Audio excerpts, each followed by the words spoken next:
Another day of Latagao with Taong Latagao. Tara, ako yung sumahan dito sa Bislig City, Surigao del Sur.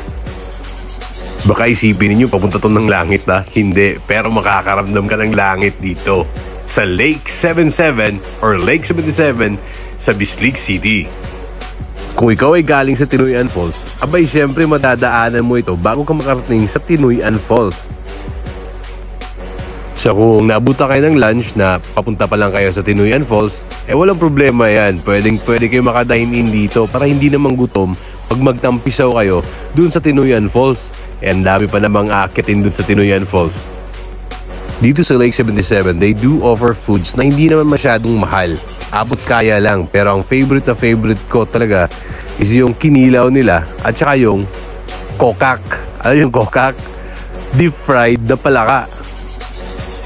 Aside sa deep fried na palaka, meron din sila dito yung woodworm. Alam mo yung woodworm, yung nakakain, yung nakikita lagi natin sa mga sa mga vlog na nakatira sa mangroves tapos binubuksan nila yung kahoy ng mangroves, nakikita nila yung yung woodworm. Meron sila dito at masarap talaga pagluto.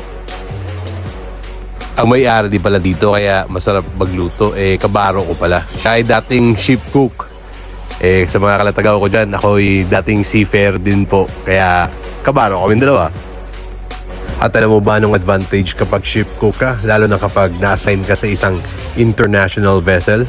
Well, hindi lang Pilipino ang pinagsiserbahan mo, kung hindi ay ibang nasyonalidad din. In which, international talaga ang pagdating sa cooking style niya. Aside sa mga ulam na siniserve nila dito, ang maganda rin dito sa Lake 77 is pwede kang mangisda. Kasi sa lake na yan ay may mga isda na crossbreed gaya ng lapu-lapu at tilapia na crossbreed. Kaso lang sa kasamaan palad wala akong nahuli. Pero nakikita ko sila lumalangoy. Tapos din pala, yung mga nahuhuli mo, good news pala mga guys. Pwedeng ipaluto mo sa kanya dito sa Lake 77. Aside sa mangisda ka, pwedeng mag-team building dito talaga na team building. Kita mo yan? Yung bangka na yan. Akala mo, ano lang yan cottage yan. Hindi yan cottage. Diyan, pwede nila yung ipatakbo at sumakay kayo habang nagbo-boodle fight. Kasya dyan ng 20 persons, mga kalatagaw. Kaya, di ba, ang sarap. Habang kumakain kayo ng boodle fight at umiikot yan sa lake mismo, dito sa Lake 77. Kaya kung plano nyong pumunta ng Tinuyan Falls tapos walang dalang baon, madadaanan lang ninyo ang Lake 77. I could attest, masarap yung luto ni Sir. At hindi lang sa masarap ang luto ni Sir, masarap din mag-unwind dito. At saka pwede nga mga isda, di ba? So, chill lang.